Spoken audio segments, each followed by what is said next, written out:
Sebelumnya terima kasih buat Bapak dosen yang sudah memberikan pertanyaan bagi kami. Saya mewakili dari kelompok 2 yang membahas tentang bilangan 25 ayat 1 sampai 15. Baiklah, saya akan menjawab ketiga pertanyaan yang diberikan oleh Bapak dosen, yaitu yang pertama, jelaskan mengapa dalam konteks perikop ini Israel menyembah Baal Peor. Jawaban nomor 1 adalah peristiwa ini terjadi setelah kisah Bileam bin Beor yang dipanggil oleh Balak bin Zippor, Raja Moab, untuk mengutuki bangsa Israel. Namun setelah diperingatkan Allah melalui peristiwa keledainya yang dapat berbicara dan penampaikan malaikat yang siap membunuhnya, Bileam hanya bersedia mengatakan apa yang diberikan Allah kepadanya. 3 kali Bileam dibawa ke tempat untuk dapat melihat perkembangan Israel, tetapi 3 kali pula Bileam memberkati bangsa Israel, kemudian ia dan Balak pulang ke rumah mereka masing-masing. Kitab Bilangan mencatat adanya hubungan antara Bileam dengan peristiwa Baal Peor. Bukankah perempuan-perempuan ini atas nasihat Bileam menjadi sebabnya orang Israel berubah setia terhadap Tuhan dalam hal Peor, sehingga tulah turun atas umat Israel dalam Bilangan 25 ayat 18. Sebab mereka telah melawan kamu dengan daya upaya yang dirancang mereka terhadap kamu dalam hal Peor dan dalam Kosbi.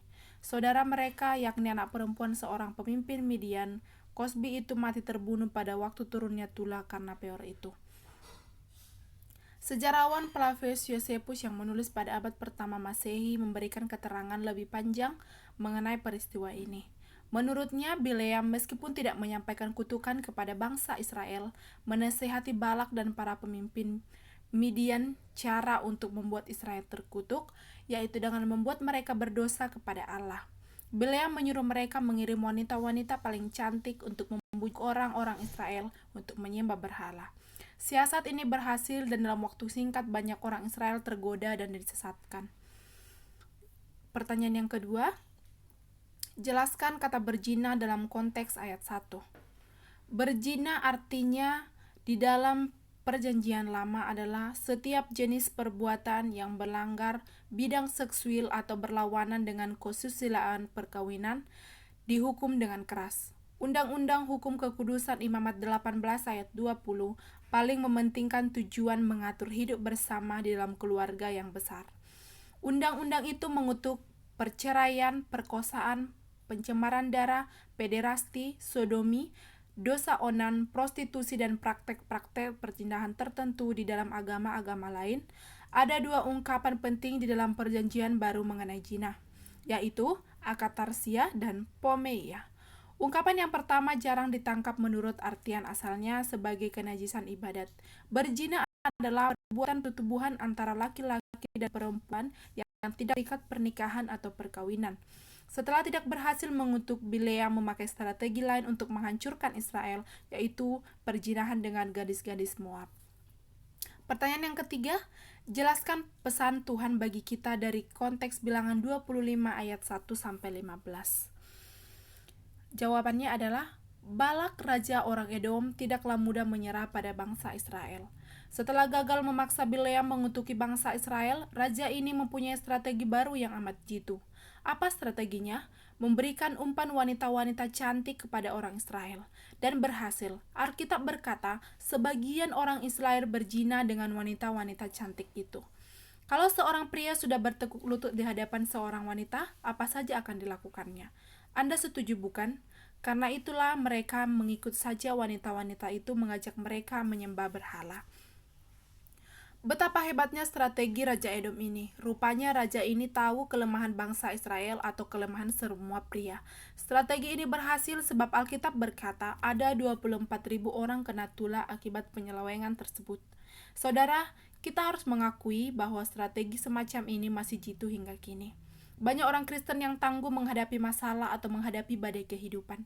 Namun setelah disodori seorang wanita cantik, hatinya langsung terpikat dan imannya terkulai tiada daya. Cermati saja orang Kristen yang dulunya aktivis setia dalam sebuah pelayanan. namun lenyap begitu saja bak ditelan rimba. Tahu-tahu beberapa saat kemudian terdengar kabar bahwa ia telah pindah keyakinan. Setan menggunakan strategi yang sama untuk menjatuhkan anak-anak Allah. Kita harus mempunyai keteguhan dan keyakinan bahwa keselamatan adalah segalanya. Anda kehilangan harta itu tidaklah ada artinya bila Anda kehilangan iman. Sebab ini berarti penyaliban terhadap anak Allah yang kedua kali. Demi seorang wanita cantik, manusia kadang rela membayarnya dengan harga yang teramat mahal, bahkan imannya. Benarlah bila Salomo berkata, janganlah menginginkan kecantikannya dalam hatimu, janganlah terpikat oleh but matanya, yang tertulis dalam Amsal 6 ayat 25. Kita pasti tahu juga kisah tentang Simon, seorang pahlawan yang gagah perkasa dan ditakuti oleh musuh-musuh orang Israel. Namun Alkitab mencatat dia lemah terhadap wanita cantik. Siapa yang disodorkan kepadanya? Delila. Si wanita cantik dan genit ini pastilah menggoda Simson habis-habisan sampai-sampai rahasia kekuatannya diberitahukan kepadanya. Baca Hakim-Hakim ayat 16. Ternyata bukan seorang yang lebih kekar dari Simson yang mengalahkannya, melainkan seorang wanita ayu yang lemah gemulai. Baiklah, jadi pesan singkat ini adalah kita harus lebih kuat lagi menghadapi godaan. Kalau tidak, banyak orang Kristen yang berguguran seperti Simson. Terima kasih.